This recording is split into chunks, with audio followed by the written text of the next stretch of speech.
Hello, everyone. Can you hear me through the microphone here, through your headset? Yeah. Okay, great. I can't hear myself. I must have done something stupid.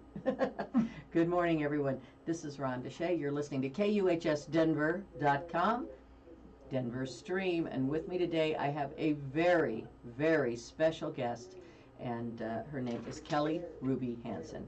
And Kelly is this is really cool. She's a Denver-based death doula, an author, and a healthcare professional. Kelly discusses how using the skills of a death doula can help you support a loved one in their time of dying. So you don't have to be a death doula to support someone. And in reading her book, and I'm going to bring her in a minute, which is Death Doula, you see it on the screen behind me, Tips and Tools to Support Someone at their end of life. And what I found was that it's going to be helpful regardless, just because we're all going to face either us dying or someone we know dying. So it's not a matter of if, it's a matter of when. So with me today is a very special guest, Kelly Ruby Hansen. And Kelly, welcome. Thank you. Thank you for having me, Rhonda. I really appreciate it. Thank you. I'm having trouble. Are you hearing? Would you speak again for me? Thank you. Can you hear me okay now? I think so. I'm going to turn this up just a little bit, make Okay. sure that mic 3 is loud enough. Pick it up a little bit up here. Yeah.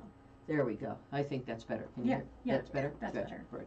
Okay, so anyway, again, Kelly, now this is kind of funny because I'm going to start out with how I ran into Kelly, which was online. We both belonged to a group. Which one was it? Was it Nasty Women or It's one of those. Christians Against Trump or one of those groups, you know? Anyway, Yeah. we are might have, and so anyway, I had made a silly comment. You all know me that listened to the station. It was pretty satirical, and about half the people didn't get it. And Kelly commented, and she said, "Oh, you're my new best friend." I said, "Oh God, somebody got me. I'm going to see who she is." So when I looked up her profile, I found out that she lived in Denver, number one, and number two, that Kelly had an incredible, I don't want to call it a career, it's more like a calling. And she's a death doula, and that just really interested me, and I had never heard of one, to be honest. And I started looking into it, and I went, oh my gosh, everyone needs to know about this. This is something that is helpful, interesting, and I believe sacred. So, Kelly, I'm going to have you start out by, let's talk a little bit about your background. Well, I grew up in Indiana and had the luxury of being around a lot of my elders, a lot of my grandparents, siblings, and one thing that my grandparents did is that they dragged my sister and myself to the nursing home to see a lot of our older family members. And although I hated it as a kid, it really seeded that respect for that process and the need to be there for people when they were going through, the aging and then dying process. Well, and you know what I think too, my grandparents and my father lived in the Midwest, and I grew up in a split home, so I was here half the time and there half the time. And in a little farm town of 400 people where my grandmother lived when I was little, and I'm older, folks, I'm 65, I'm not ashamed of it. So, 60 years ago and 58 years ago, people died in their house. Like old lady Shears down the road, I remember when they said, oh, she died, we found her in her living room in her chair asleep. Or another one passed away and hit her head in the bathtub. And, people died at home, either in their bed or doing an activity. We don't see that anymore because for some reason we put a shame into the fact that people lived a great life. Yeah. And they can just die at home. We've removed people, and I mean, although Western medicine is great that it has extended our life and our health, it also has done us a disservice by removing certain things from our daily living, which one thing is that we separate ourselves from sickness, aging, and death. And by doing that, when we're faced with it, it's taboo. We're not comfortable. We don't know what to do with it, which we suffer for it, and then the dying person suffers for it. Right, because I think, and we can talk about what brought you into this in a minute, but I think sometimes too it's very natural for both the dying person and the person who loves or cares about that dying person to start pulling away when the time gets close because it hurts too much. So you back up, and you back up. You don't want to actually see that. But you know what? It's really a gift, and you should not run from that. But tell me how you got into it. It had something to do with your mother and some... Yeah, so I entered healthcare and I worked in surgery. And the one thing is that I worked nights and weekends. So I saw at trauma hospitals and I saw a lot of deaths and a lot of things that I wasn't, comfortable. I would question the surgeons, why are we doing this? And the one response I got after doing multiple surgeries on a patient, he told me, because the family hasn't said to stop. And so I carried that with me for a while. And then when my mom got her lung cancer diagnosis, and we progressed through that, which was very, very quick, we just made sure that everything that she wanted to have happen happened. And she had the paperwork to say, you know, do not resuscitate. But when it came time, she wanted to be intubated, and they asked her, and she said yes because she was scared. And they followed her wishes, and she ended up dying totally in line with what she wanted. So it changed me. It changed me, and I needed a little bit of help dealing with everything that I had experienced in work and in my personal life, and then with my mom. And I even had someone, when I said, you know, I'm a death doula, she was like, those don't exist. And I'm like, oh, great, tell all the people who work as death doulas in the training programs. They don't. Yeah, and then she said, you're only doing this to deal with your mom's death. And I was like, absolutely, absolutely I am. And why should I not? Why should we not allow ourselves to grieve fully and not process and learn to do it better? So yeah, and no time frame on that either. No. I mean, you know, you carry that love with you for the rest of your life, and Yep. it's okay to carry that hurt. yeah, I mean, it's not that it should stop you in your tracks or anything. You should be able to move forward, but you carry that. I'll tell you a funny story about that with the hospital with my mom. So my mother had congestive heart failure, so you know it's in and out of the hospital. And about towards the end of her life, we were sitting there, and I said, "Mom, we got to talk about if you want to be resuscitated or not. Do you want CPR? Do you want?" She said, "Well, I don't know." I said, "Well, Mom, it's not what you see on TV." No. I said, "I want you to understand. I'm going to come in here and fully tell you what they do. And I'm not trying to talk you in or out of it, but they're going to resuscitate you, and it's going to break your ribs because you're old and you're fragile. You may be on a ventilator for the rest of your life, however long that would be, which wouldn't probably be too long in your case. But it's very invasive, and if you survive it, you may not survive it intact. You may have brain damage. You may have all these things. And at your age and with your health, you need to consider it." She said, "Okay, I don't think I want it." I said, "She said, are you okay with that?" I said, "I'm actually very okay with that. Yeah. Because I don't want you to go through what I know you'll go through." So while I'm talking to her, and she was deaf, the TV's in the background, and there's closed captioning on. And I could see her kind of looking at it. We got done, and she goes, "Huh. Well, there was just a news story. They did CPR on a dog." What? And I go, "Oh my God." So in the background was somebody doing CPR on a dog and saved a dog's life. And she goes, "They did it on a dog. Why would you do it with me?" And I went, "Oh God, Mom, that wasn't CPR. That was a clogged airway." Yeah. I said, you know, but I'm like, "Thank you." Yeah, yeah. And it's good to have those conversations with people. And I think that's one thing. We think that when you're going to go in and have CPR, have those resuscitation measures, that it's going to be like what we see on TV. And it's not. I've been the one doing the chest compressions and breaking ribs, and I know how traumatic that is to the human body and how much that's to recover from. And when you're, you know, if you're in your 80s and you're frail and you're 90 pounds and you've been in and out of that hospital with things like that, it's not going to help you. It really isn't. No, You may never regain consciousness to say goodbye to anybody even. Right. And there are cases, you know, it's a personal decision. It needs to be talked through with the person, but a lot of people factor in what their family wants and that their family's not ready to let them go, rather than what it's going to do for themselves. And, you know, I saw a lot in working in healthcare. People would go for extreme treatments because of what their family wanted. And they end up, the patient or the person who's dying ends up worse for it, and then the family is traumatized by it because of what they have to see their loved one going through. Absolutely, absolutely. I just think this is a wonderful, and like I said, it's a calling. I know you were in the medical profession, so you had a calling to help people, and you were in a trauma. Was that surgery trauma? Yeah, I did. I worked in a level 1 trauma in Indiana, a university hospital. And then when I moved to Denver, I started working at Swedish Hospital, which is also a level 1. Yeah, yeah. Well, and so you had an opportunity to see some of this pretty scary stuff up front. Yeah, yeah. Now, Death Doula, let's talk about your book a little bit. Because what I found, and usually I get these books and I skim through them before an interview, and I'm telling you, I was riveted to this book. So let's go over the titles on the screen behind me. It's Death Doula, and I'm going to Tools and Techniques for End-of-Life Support.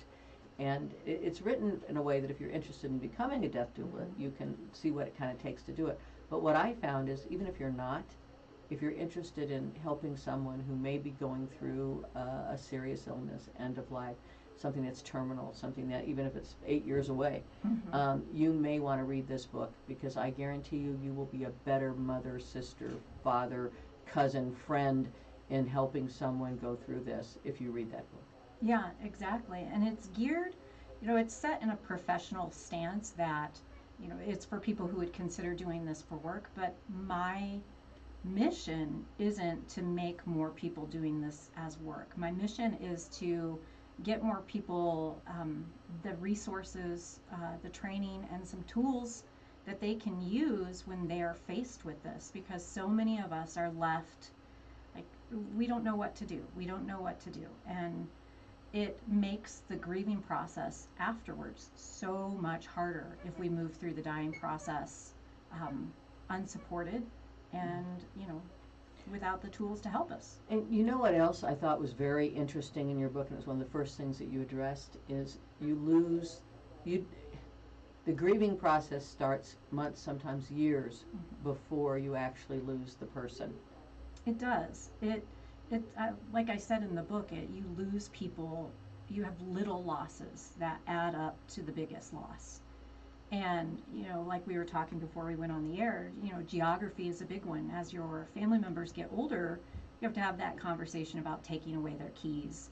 And what does that mean? The loss of mobility, the loss of being able to move around in their community, and how it just keeps happening. Like, they physically lose the mobility to move around their house unsupported, then moving from their house to a facility or a community home, and just what that does for a person. And if we can acknowledge as we're moving through that as a support person, or even the dying person, we can begin to start that grieving process in a way that, you're not expecting your mother to be what she was 2 years ago, because she's not.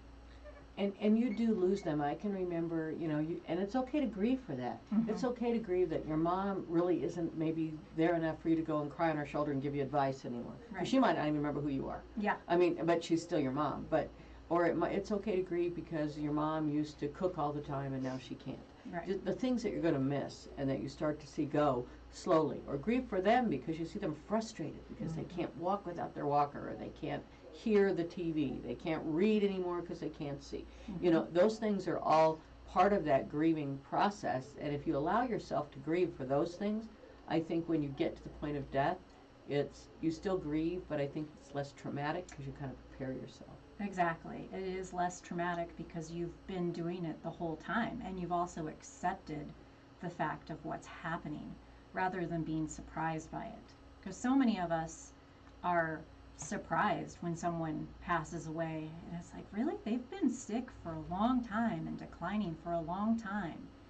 And I think the surprise comes from the lack of acceptance of what's happening.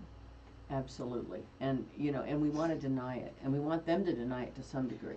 Yes. Because oh, you can handle it, or oh, you're going to be fine. Yeah. You're going to be okay. Hang in there. You're going to make it. Yeah. That used to anger my friend that I helped pass, because she knew she wasn't going to be. She knew she had a death sentence. It was a matter of time. She was trying to extend it, the best that she could.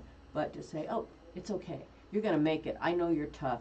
You can handle it. Hey, 99.9% of people die, but you're going to be that 0.1%. It doesn't usually help people.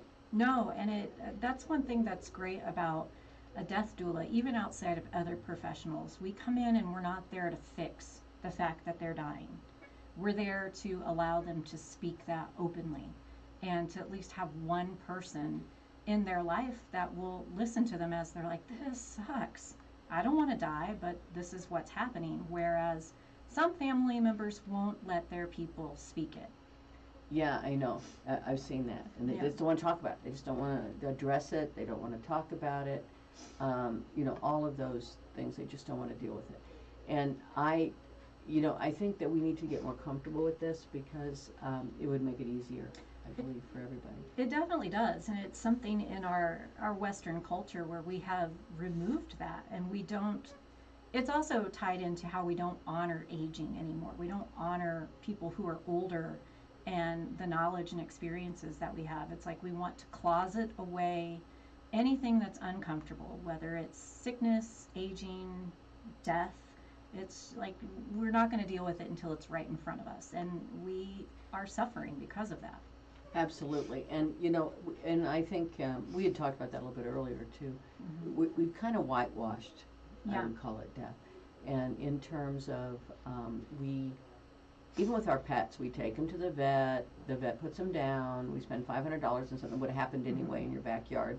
And then they cremate them, and then you bring them home, and you really don't see sometimes the very gentle process of death. Yeah. Because sometimes it is very gentle. Sometimes someone goes to sleep and they just pass. Yeah, it can be. And it was one of the most beautiful things related to pets when our dog, my family's dog, he, woke up one day and it was to the point where we were like, okay, we got to watch him and then make a decision. And we had a vet come to the house, and we had the kids stay home from school. And we all laid around him as the vet, gave him medicine and put him off to sleep. She did take him and cremated him, but they had that experience, that first exposure. And then when our guinea pig died, it was even more special, because we wrapped her up and we buried her in the backyard, and all of us helped dig the hole. And it's a good starting point for young people to be exposed to this. Yeah, I agree. Like the fish funerals. Yeah. It seems like nonsense when you're doing it, but it really is a good starting point, because they're going to be looking after their parents one day. And I think it's good to have conversations with your children about when you pass. Yes. What you're going to do and what you want to have happen. And particularly if you want your children not to fight. Yes. When you're gone. Yeah. Have a conversation with them about what you want, and let them know that the decisions that were made, whether it's got to do with the will or it's got to do with the funeral or anything else, were your decisions, and you made them. And if you're going to be mad at somebody, be mad at me. Yep. So that you keep your I learned that from some wonderful attorneys in town, Clanky and Cook. David Cook does a seminar on Mom Always Loved You Best, which is exactly how to leave your kids to make sure that they're still a family after you die. And that's what I learned from him, one of the big takeaways from him.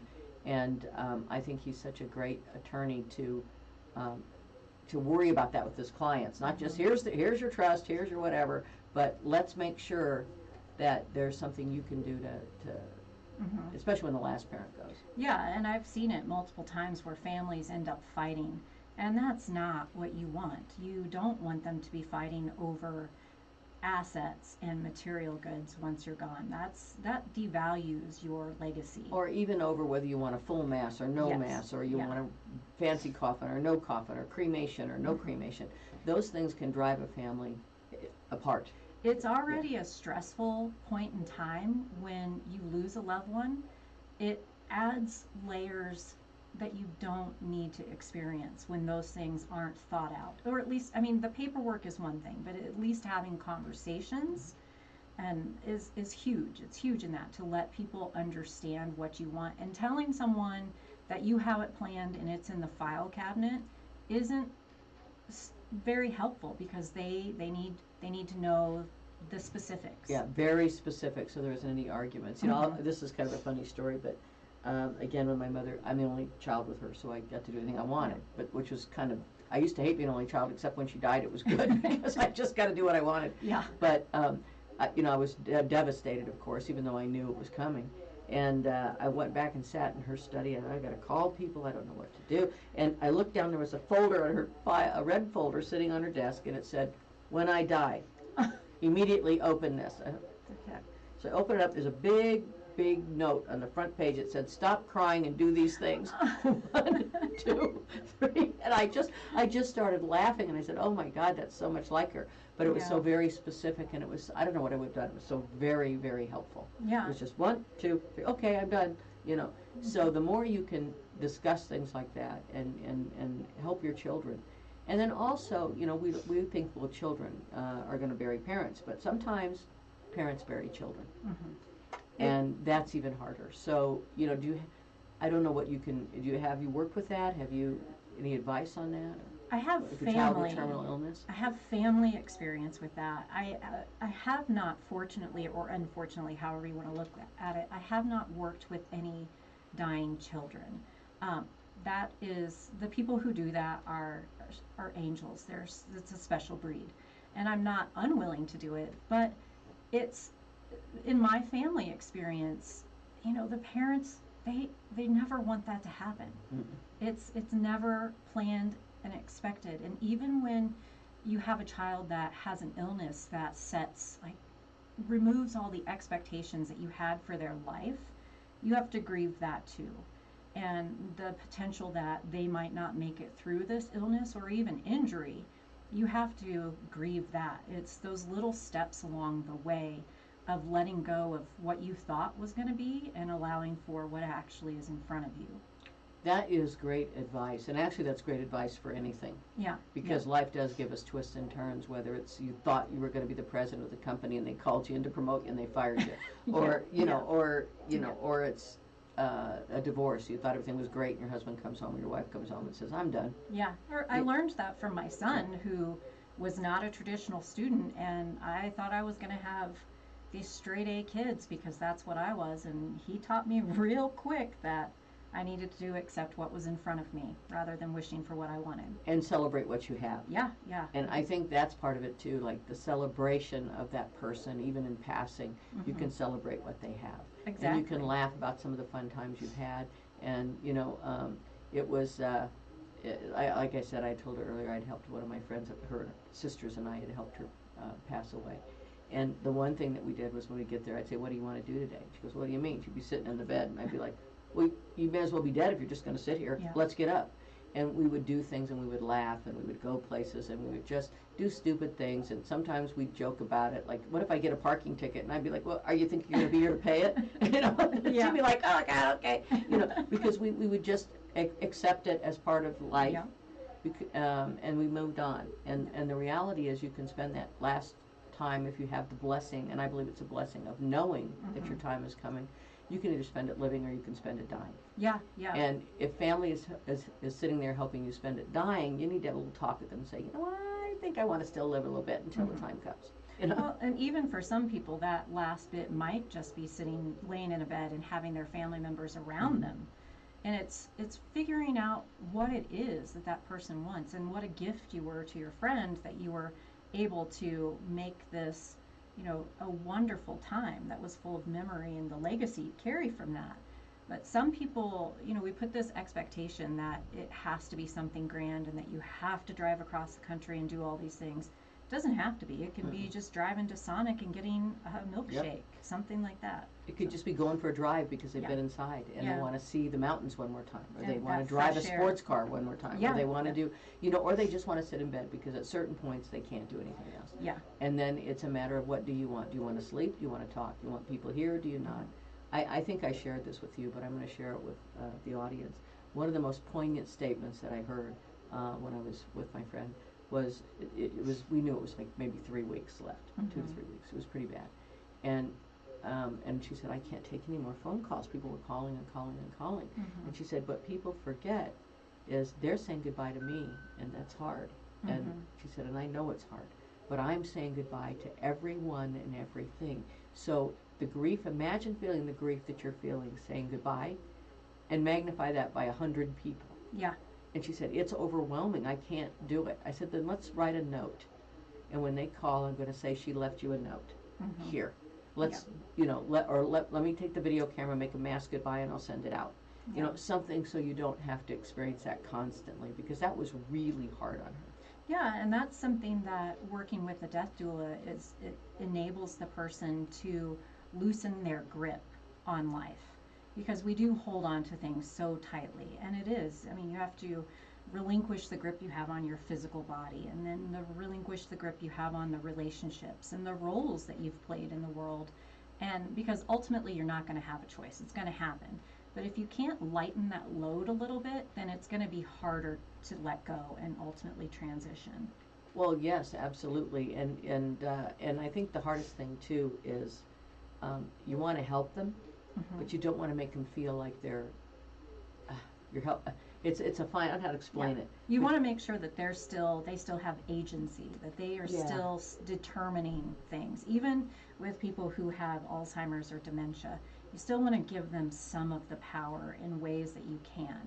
Yes, and I think I found out from my mother and from some other folks when they passed that they feel helpless. They don't have that power. So sometimes they exert that power in different ways, and it can come across very mean or harsh, because it'd be like you'd go in there, well, I don't clean my kitchen. That you'd clean their kitchen. I don't do my kitchen that way. And they bitch out like, and instead of getting angry at him, I don't appreciate it. What it really is saying, I have no control of my life, but I can tell you if you put that saucepan in the wrong spot. Yeah, you know, yeah. you know, it's just like that's at the allowing beginning, them something. It's like at the beginning of the pandemic when everybody was going around buying up all the toilet paper. We seek to control what we can, and it was within our power to buy toilet paper. Right, so everybody bought it. Yeah, and now everybody's stuck with it. Yeah, yeah. So the dying person can only control so much, and sometimes they're going to grab onto that as tightly as they can. And it may not be the most pleasant thing for people around them, but we have to allow them that. Yes, and I think that's very difficult, and it's also difficult to realize that if they're upset or angry, it's not at you. No. And particularly if they have Alzheimer's, they don't know what they're saying. No. So you know, to go in there and have your mother or your father or your grandfather not know you or be angry or think you're the painter or tell you to F off when they never cussed in their life, and all of a sudden they're cussing, it's a very difficult situation. But what you have to remember is it's not them, it's the body that housed them. And out of respect for them, you care for the body, and you just go and visit, and it's truly living in the moment with those folks. I think. It is, and it's allowing yourself to be okay with that, because I remember one person whose father was, starting to fail, and she's like, this is not my dad anymore, because he was saying things and doing things and that were totally out of alignment with the person that he lived his entire life as. And I counseled her and said, he is still your father. He just is, he's going through things that we cannot understand. And we have to make room for that and not forget who he is. I mean, you don't want people to hit you and bite you, because that can happen. You don't excuse bad behavior, but you still have to make some room. It's like giving people a little bit of grace. Yeah, I was going to say, it's like letting them walk, both of you walk in grace with that. Do you find that, what I think is one of the most interesting things about death, whether it's death of a person or a pet or anything, is they're dead the minute they die. Yeah. I mean, it's like 1 minute.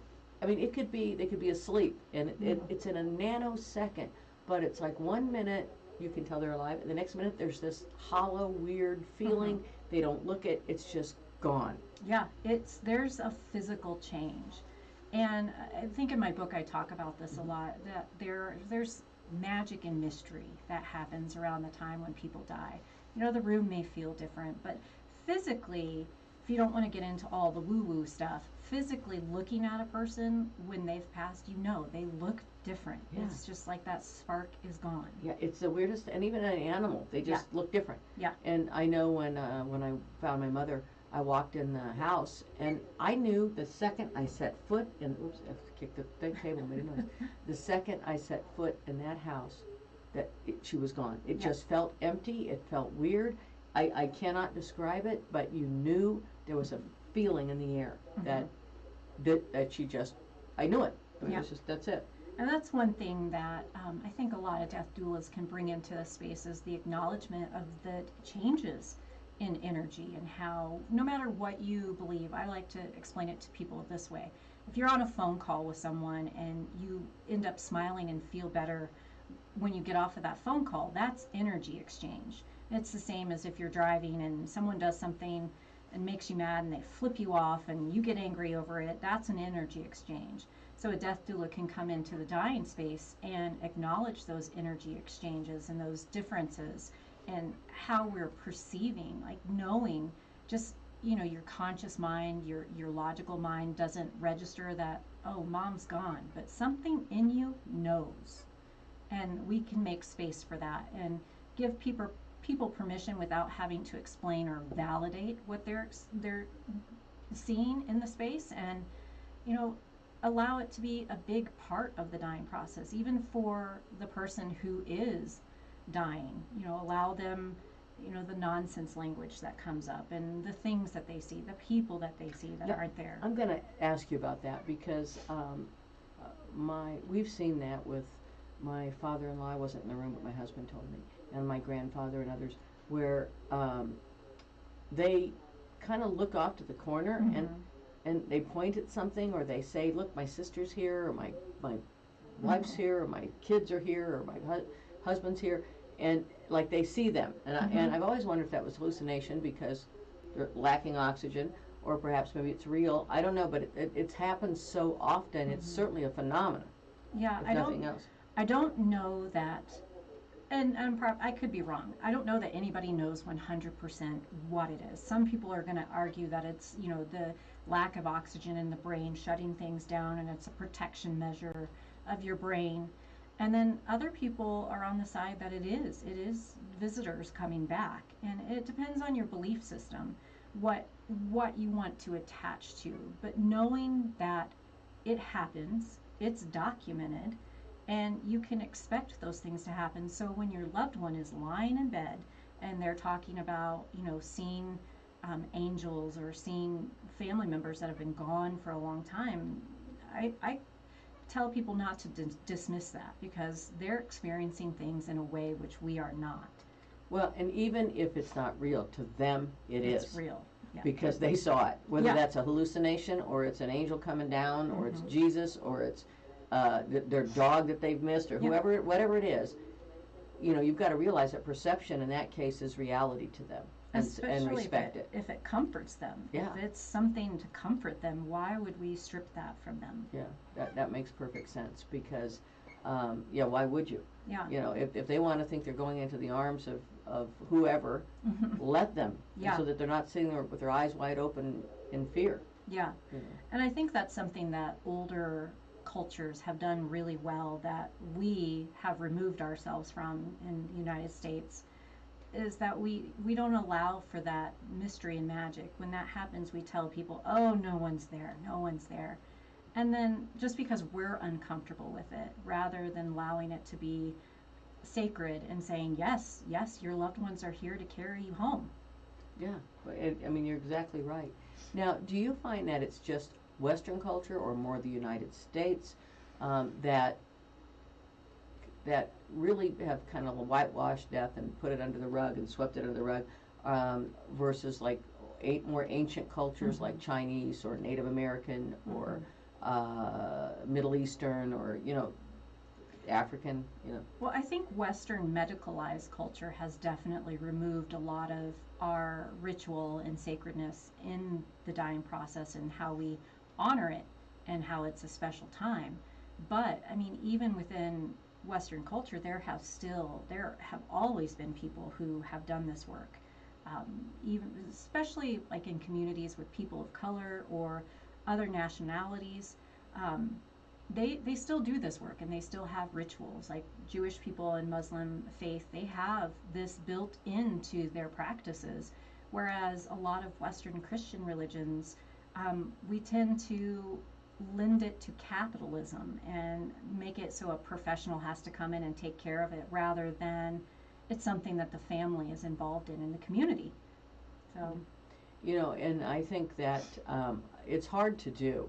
To be around someone you care about that's passing, particularly if it's drawn out, and particularly if they start getting to the point where they're losing so much, and it's hard to watch. It is. But if you can do it, if you can be there and you can do that, it is a great blessing. It helps you heal later. It does. It starts that healing in the process, because what we see is more comforting. You're still in relationship with that person, because one of the things I'm telling people is that once their loved one or community member is gone, the relationship doesn't have to end. So we don't want to stop the relationship when they're still in the dying process, because a lot of people pull back. They can't be with it. And that's fine. Not all of us are in a space where we can go and be with a dying person, but I think the more it's common for people to learn how to be in these uncomfortable situations, the easier it will be for more people to face that. Well, and I agree 100%.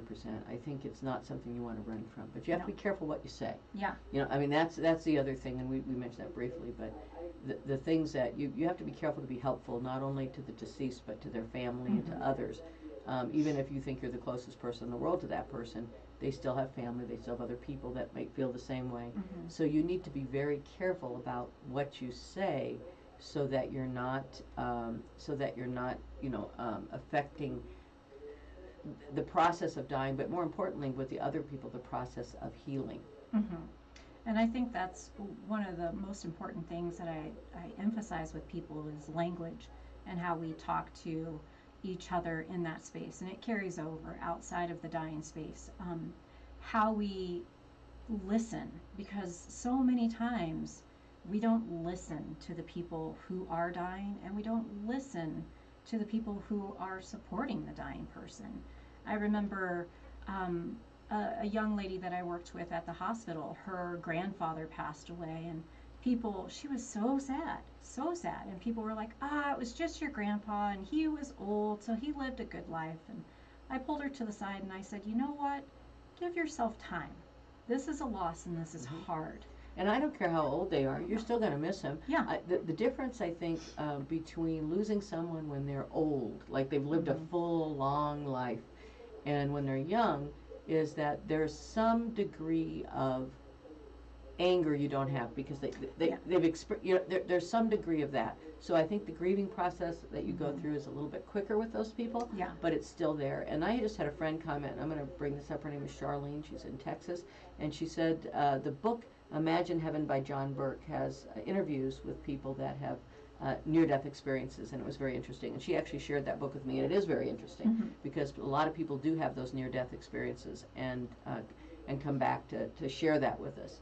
And Charlene herself lost her husband about 7 or 8 years ago, and I know that process for anyone that's gone through that is very difficult and hard, and you have to hold on to a lot of things. She's done a pretty good job of it, but it's tough. And but that book, I actually read that book, and it was quite interesting. Now, and from a variety of people, they weren't all people that believed in one particular faith either, but so many of them had similar experiences of going somewhere, feeling comfortable, going, to warmth and seeing people they knew, and some of them had scary feelings, like, oh my gosh, I better go back because I don't want to be here, kind of stuff. But and so it's very interesting, and we have had a plethora of people that have had near-death experiences that have shared those. They're not all the same. Some are good, some are bad. But that's really all we've got is that kind of research. We don't really have anything else to go on. I mean, very few people are going to come back and tell us what they're going through. I mean, it's just not possible right now. But I have a friend who had a near-death experience, and she was talking to me about it, and she was like, I was okay. I was totally okay. I was telling my husband what was happening and that these people were here to get me, and he was like, you're crazy. And she's like, but I felt totally okay. And then finally one of her family members just grabbed her and said, you have to go back, and just pushed her.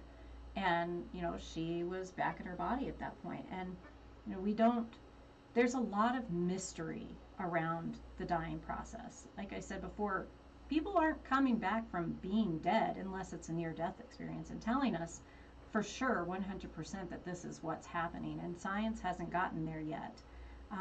So it's still an open-ended question that we all have to go through, so we all have to accept it whether we want to or not. Yeah, and I think that, and like I said, I think to deny that, whether you believe it or not, if someone experienced that and came back, or someone sees those things, we have to acknowledge and accept that because that's their reality, and we want to make their passing smooth. And I personally, have known people that have come back and have said things like, they were comfortable, their mother was there, they were okay, they're not afraid to die now, I'm not afraid anymore, I'm okay whenever it happens, kind of thing. So, I do think that there's some place, and I also think that some of that's got to do with your faith, whether you're, so it all boils down to faith to some degree, whether it's faith in God or faith in a particular way to worship God, or it's faith in the fact that the universe, that you just think your energy and you're going to go somewhere. It kind of boils down to faith. And I think some of that too boils down to we don't want to admit we're mortal. Oh, definitely. So there also is that factor where it can't just be that we're going to be born and die and there's nothing else, because then what's the purpose of me being here? Why do I have to be nice to people? Why don't I just go steal money from the bank if there's no consequence? So some of that I think has been a social kind of pressure to behave now so that you're okay later, but also a leap of faith in terms of how you choose to practice your life on earth. Well, and the thing is with a lot of people who've shared different experiences that they've had around death and dying, whether it be a near-death experience or death of a loved one, their experiences when they tell a lot of people, they're like, that didn't happen. That's crazy. Yeah, they think you're nuts. Yeah, and I tell people, it's like you don't need anybody to validate what you experienced. It's not a game. It's not a race. You're not going to get graded on it. If you experienced it, you experienced it, and just hold on to that. Well, and I just read some research the other day. It was in a news. I can't remember what it was in a news journal, I think, and it was about the fact that people are always saying, well, if you're having these experiences because of lack of oxygen. But what this was saying was that the new research is showing that it's not lack of oxygen. That in fact, when the brain is done and you're dead and you don't have oxygen to it, there's nothing. It doesn't have enough energy to create anything. But yet they're still But experiencing they're still it. experiencing it. So the new scientific research is more in line with, it's not from lack of oxygen in the brain that they're seeing this, it's from something else. Yeah, and I think a lot of the things that I've been reading recently, it used to be said that hearing was the last sense to go, but a lot of people are changing that to consciousness, that consciousness is the last part to leave a person. And that's why... That makes sense, Yeah. that you're aware of yourself and some of what's around you. Yeah, and that was one of the reasons why in the hospital when we had people pass away, I was always very mindful of the way I interacted with the people, mainly because I needed to process what had happened. And I'm here to tell you, healthcare providers hurt just as much as the family and the friends and community when they lose patients. It's hard for them too. And we have to process it from that perspective. So the time we get with someone who has died, when we're cleaning them up, or, maybe if I was alone with the patient, I would whisper things to them, but always in my head say things to them and have a conversation with them, just knowing that they needed someone to send them on their way. And I think what you do is really amazing, if you want to know the truth. Now, let's talk a little bit about if someone is interested in this kind of work. I know it says you're certified.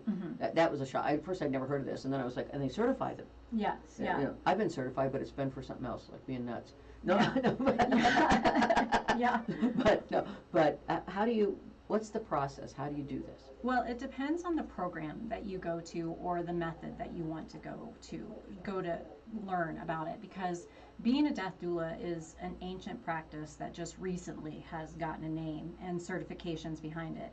And fortunately, unfortunately, we live in a world that loves certifications and going to programs.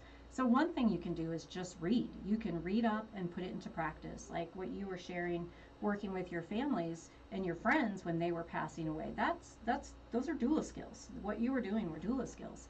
And so you can do that. You can take it on your own. Some people have, the benefit of their family members are able to teach them how to do this. And then if you are interested in getting certifications, there are loads of online programs, in-person programs. Even I think some universities are starting to add certificates to their roster. So it's limitless. You can find this information anywhere.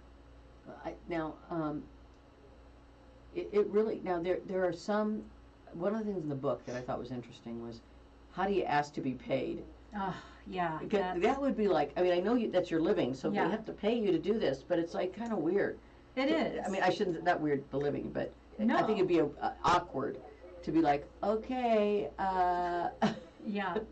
Well, it's kind of, I think of it as like therapists, because therapists are doing work that, isn't necessarily tangible. It doesn't result in a finished product. And how they got to a place where it was comfortable to bill people. As a death doula, I still struggle with getting paid for it. It somehow feels like you shouldn't be asking for money for this, but it's one thing that helps me is that it's an energy exchange. My time is valuable in the information that I have and the services that I provide, and this person needs it, and we exchange energy through money. Well, that makes sense. I mean, it's certainly okay to be paid, but it's just, I think, and that it's in some cultures, what you're talking about being a death doula would be like, I don't know, the medicine woman, or Yeah. in the tribal cultures from years ago, Yeah. that you wouldn't really get paid, you'd just be an honored No. member of the tribe, and so it's kind of gone from there, and it's kind of weird now because now we exchange those things instead of a chicken. Yeah. You know, Yeah. Well, and that's the if I used to thing. give you a chicken, Yeah. now it's some money, but it's very, I think that would be very interesting. How do you do that? I want you to talk about, first of all, tell them how to find your website and how they can get a hold of you, because people may know someone that needs this service. Well, the best way to reach me right now is just through email at kelly@rubyhansen.com, and that's S-O-N at the end of Hansen, not S-E-N. Because my website is also for grief coaching, and I believe it's khcoaching.com. But it'll be easier if you just reach out and email me, and then So Kelly at Ruby Hansen with an E. With an O. Oh, with an O. With an O. Hansen with an O. That's right. With an O. Whoops. Hansen, like son. Yeah. Okay. .com. Yeah. Okay. Kelly at Ruby Hansen, S-O-N. .com. I just want to be sure that people can find you. If they, Well, I appreciate that. And your book is available. Tell them the title of your book and where they can get that as well. My book, Death Doula, Tools and Techniques on How to Support End of Life, which I think I said that wrong, will be available on Amazon after the 15th of July. My book launch is actually July 15th. So Oh my gosh, we'll have to have you back on after that. Yeah. Talk a little bit more. Yeah. That's awesome. So she's got a book. And then I will also say that book that I did mention, Imagine Heaven by John Burke, is available. I'm not quite sure how, but I'm sure if you Google John Burke and the name of the book, Imagine Heaven, you'd be able to pick that up if you're interested in reading about near-death experiences and the people that that he interviewed and their experiences. And some were Christian, some were not. So it's not all about these people that spent their life in church, and of course that's what they're going to see because that's what they believe. There were some people that really didn't believe that stuff until they went and came back. Yeah. And now they believe it. So that's up to you if you want to do that, but I would give a push to read that, and I'd also give you a big push to buy and read Kelly's book.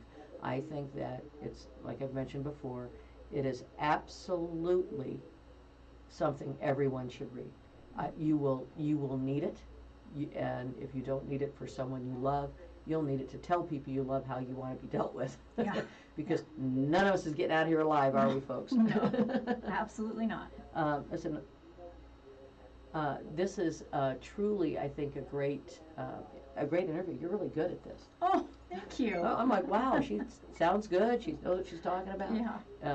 What would you say to someone who might be experiencing a diagnosis right now that might be impacting how long they're going to live?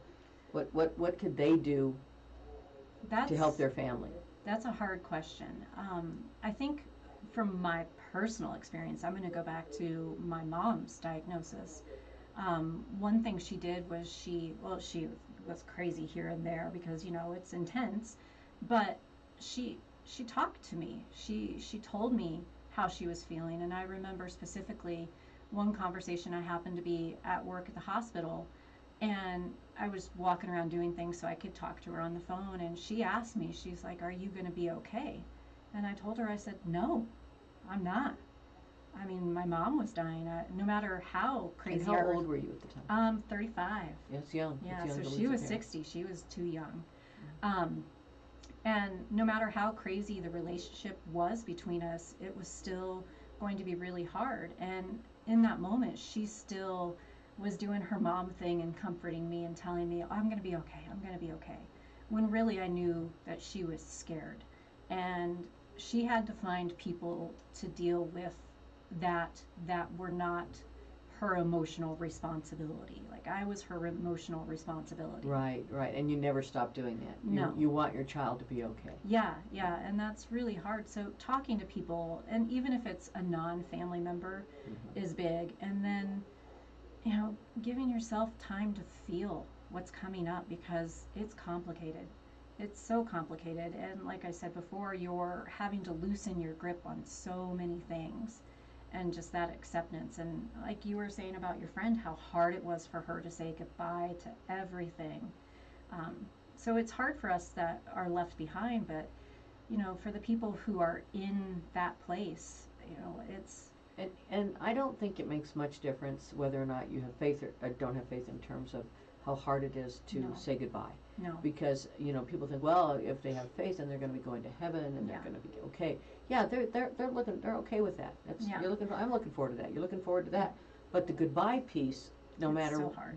what your belief structure is hard. Yeah, my aunt even said when I first started this project, and she was like, because I told her, I said, there's so many other layers to dying, the emotional, physical, mental, all that, the practical side. And she goes, yeah, and if the religious was the only side of it, then I wouldn't be afraid, because she's a very religious woman, and she still, has fears over dying. Well, yeah, and there's so much more to it. How's your family going to be left? Mm-hmm. What's going to happen? Are you going to bankrupt them in the process Yeah. of having some disease? Or, all those things, I think, play an impact on that, which is why it's important, I think, to plan for those things. Mm-hmm. I think the biggest mistake we make is, we don't plan. We don't, go and say, okay, let's go ahead, come on, guys, go buy your funeral if you Mm-hmm. haven't done it, or at least the cremation part, Yeah. so the kids don't fight over it.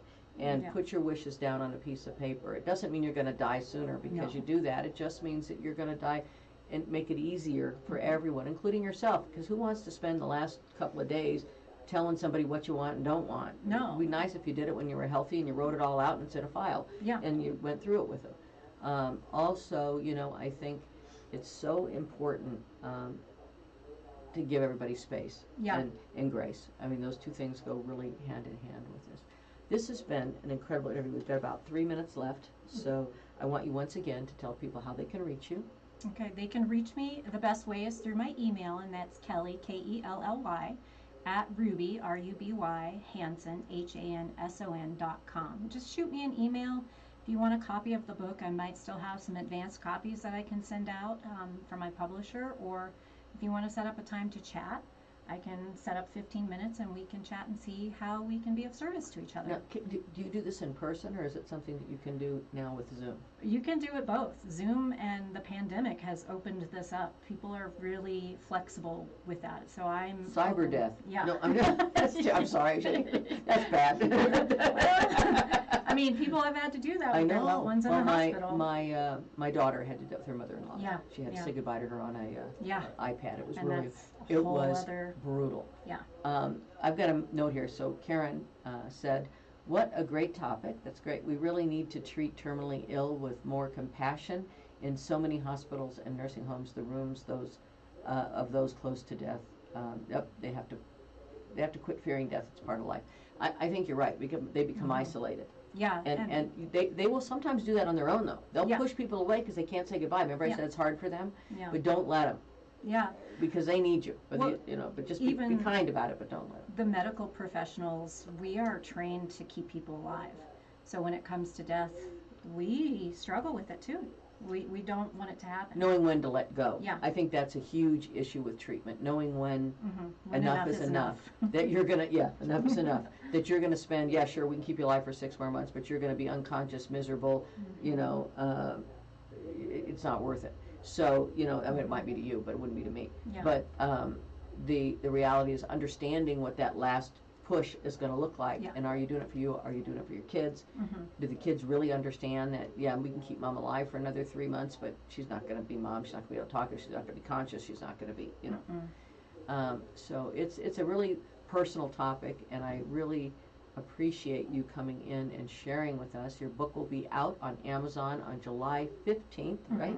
Yes. So you can go on Amazon and you can pop in either Kelly's name, Kelly Ruby Hanson, S-O-N, gotta get that right, or you can put in the book Death Doula, and I'm pretty sure it will come up. Just look for the one that's written by her. There may be more than one out there. Yeah. And you can contact Kelly by her email, which is kelly@rubyhanson.com. Yes. And we said a lot, S-O-N, S-O-N, sun, sun, sun. Sun, sun. Like you're going into the sun. Yeah. Yeah. Into the light. Yeah. Kelly, I appreciate it. It was really fun that we ran into each other on Yeah. Facebook. I can't remember which group it was, but I don't either. What I was- just remember seeing your response and chuckling. yeah, it was one of my listeners will know, it was one of my deep sarcastic responses to some political comment. and half the people didn't get it, but No. Kelly got it, so I'm like, okay, that's a friend right there. And you're in Littleton, is that right? Well, Highlands Ranch. Highlands so, Ranch, yeah. So you have to go to the chocolate therapist. Yes, Did you yeah, see we that? talked about that. Yeah, I'm going to give her a shameless plug. Chocolate therapist, downtown Littleton, Main Street. She gives back to the community every month. She's got different candies that she gives a portion of her proceeds to charities. She's a great lady. She's a friend, and it's all organic. It's all natural. They even have some sugar-free and some what is that stuff everybody's allergic to now? Gluten-free. Yeah. I guess gluten. Never even heard of that, and everybody's allergic to it. Mm-hmm. All right. Well, thank you so much for joining us, and I'm going to be signing off in just a second here. Well, thank you for having me. We appreciate it. Thank you. And thank you for the work you do. Oh, it really thank you. is. It really is a blessing to people. Yeah. I'm sure they appreciate it.